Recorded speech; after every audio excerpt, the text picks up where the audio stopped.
Something very bad has just happened. Hey guys, we're back. It's day 14, so let's get going. So we've got the body more filled in. This is the main void that we need to sort out. These gaps here will actually get filled in with like smaller things, so it shouldn't be too difficult, but this is the last big area that we need to sort out. Here, it's a big gap, but we know what's going in there. I'm probably going to get these welded on today. This is what the arms are going to come out of. And then I finally sort of thought what I want to do for the limbs. I'm going to use these as a sort of core structure and then bulk it out with metal around because they're not quite as thick as we would like them to be. Now that we've got more argon, everything should be fine in that respect. My regulator is making a noise. So I'm going to start working on this. So I've been doing a ton of welding. These heat sinks were not very well attached, so it wasn't very strong. Whereas now, like, the whole thing is much sturdier. I've been building up like this area, just adding in a bunch of nails and wire and things like that to get it all really secure. So that's a lot better. I wasn't filming it because I thought it might be boring to just see me doing welding over and over again, and actually knocked one of the pieces off. It fell off completely, which shows how badly it was attached, but that won't happen now. So I'm going to do a bit more welding and I'm going to show you the kind of thing that I was doing, and then we're going to get the shoulders attached.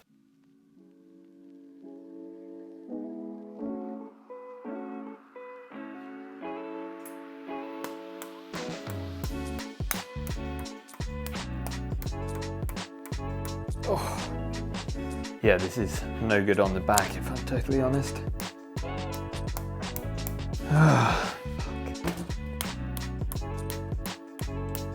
Oh my god, I so almost dropped the whole thing then. Christ. Ow! God, that's hot. Well, that didn't work, did it?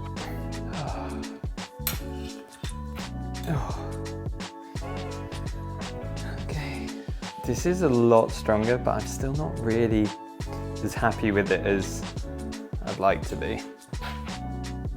I need something on each side along here that I can then like pin on there. I don't know. Something needs to change because it's hard to push it in, but I think I could rip it apart if I wanted to. Okay, I think the idea is that I'm going to take two of these. I can actually fit one behind through this hole, then like bolt a bolt through, and then we can weld the bolt to something, and that will like fix it really nicely in place everywhere. These will work. Yeah, I'm not going to film this bit because I can't seem to get it to work. So you're going to see it done in like 3 seconds. Ta-da! Screwed in perfectly, just like I said it would be. Bolted in nicely. Okay, so I just screwed it in there. Should have screwed it in there like I did on the other side. So now I've got to undo that and screw it in the right place. I've screwed this in so tightly that I don't think I can undo it now, which is just pretty ironic. Jesus. Okay, that's great. I think I've actually changed my mind. I'm gonna take this, put one bolt on this side, and then I'm gonna have this go through the thing and have a bolt on this end. It just gives me a bit more space to work in terms of welding because these are so flush. Okay, yeah, so that sticks out a bit more. It'll be easier for me to weld something off it.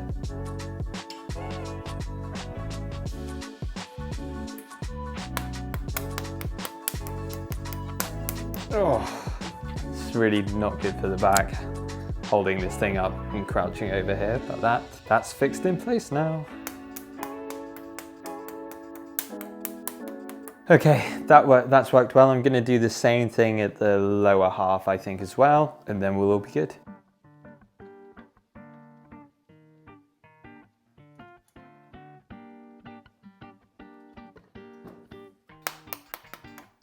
Oh God.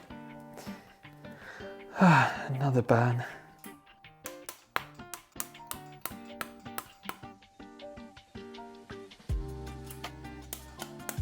That is done, way sturdier. Pretty happy with all the structure that we've got with those built in now. So I think I'm gonna have dinner, and then when we get back, let's do the shoulder joints for the arms. Something very bad has just happened. That was sitting on there and it's fallen off. Oh my God, I so almost dropped the whole thing then. And I don't know if it's actually all going to be in one piece when I try and pick it up.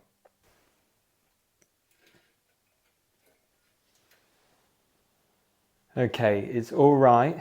It's obviously not fallen to pieces, which I guess is a really good thing. But it looks like it's shifted the entire thing. It's bent slightly. So you can see here that was obviously meant to be connected to there. It's not anymore.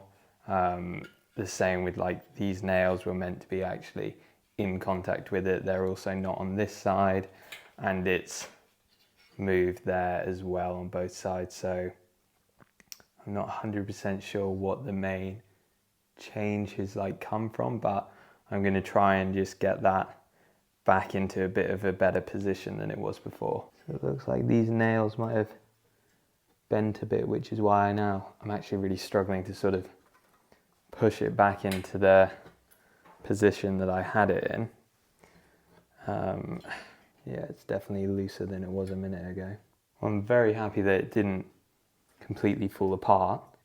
Well, sturdy enough, because I don't think anyone's going to be throwing it off anything anytime soon.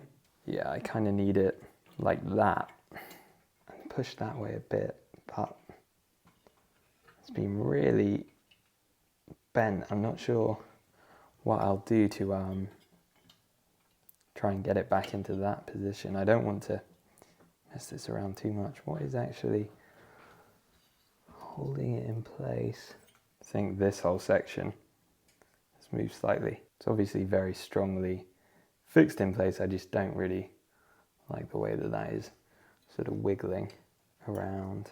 We might have to just try and fix it better into this new position that it's in, because I don't know if I'm going to be able to sort of move it back to where it was. Okay, so what it looks like happened is both of these parts that were obviously non-weldable have shifted, and that's why you can see there's a bit of flex there. These nails should be actually directly in contact with that pressing in, but on each four sides they've been moved, and it's the same with these nuts. They've actually are no longer in contact with this middle section.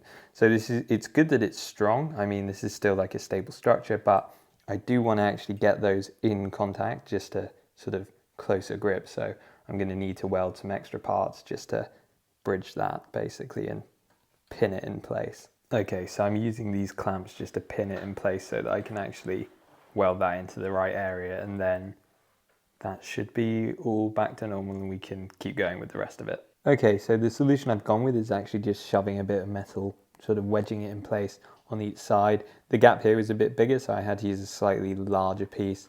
On this side I could just use quite a small washer, so it's a bit annoying about the similarity, but this isn't actually an area of the piece you'll ever be able to see really. So I'm just going to weld them in place so it's more secure, and then this should stop it from sort of moving around in this position anymore. Yeah, even with the clamps off, that's staying put now, so I'll just get those fixed in. I can't believe that this survived that fall. It is quite high up. That is surprising.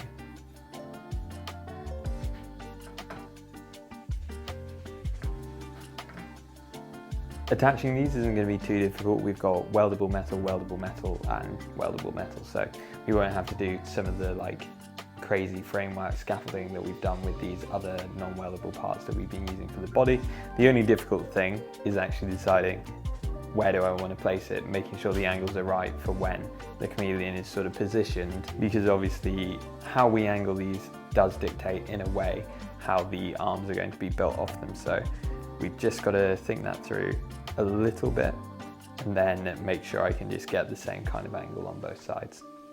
The main thing that I'm debating is whether I have them sort of pointing up a bit like this, or have them more downturned for the arms to sort of come out like that. The only problem with downturning them too much is you lose quite a lot of the really cool patina and basically the part of these speakers that looks so good. Whereas if I tilt it up more, then it's a less natural way for the arms to come out, so I'd have to do it slightly difficult, which might be giving myself more work later. Okay, this gives us a much better approximation of how it's actually going to be positioned. So that means that I can have a better idea about how to do all these angles.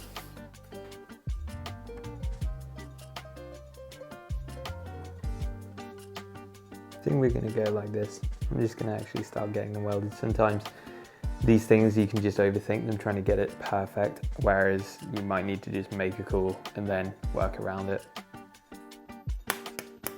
My regulator is making a noise. Uh-oh. Can you hear that really high-pitched squeak? I hear something. Really? So you do think it's a squeak or it's a leak? Well, I think that squeak can only be from a leak. That's it, I mean, it won't be harmful, I'm sure. No, oh no, because all argon does is like suffocate you.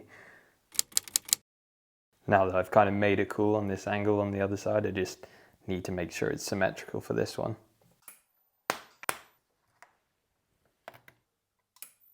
Yeah, I think I am losing argon way too quickly. Well, as in 3 months? No, as in yesterday when I had it, it's gone down from about 260 to 100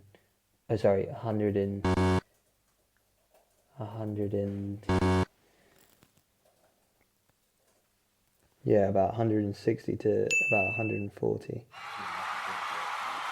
Okay, so another problem, because why not really? Obviously, yesterday we got our new tank of argon delivered and I just checked it because every time I went to weld, I had this like high-pitched noise, which made me think that there was an argon leak somewhere, and yeah, we're getting through it way quicker than we should be. So a good way to actually test whether you have a leak and try and find out where it is using fairy liquid. Basically, you can stick it all over the different gaps, and then if there's anywhere that is a leak, it will basically make bubbles, so it's really easy to see, whereas other thinner liquids like water and stuff will just roll straight off, so you won't be able to tell without actually submerging something in water. So I've found the source of the leak. I'll show you here. Yeah, you can see there lots and lots of bubbles, so that is not what we want. Also ignore the fact that there's quite a lot of fairy liquid on the floor. That's less of a problem, but I need to get that sorted now because I'm losing argon quite quickly.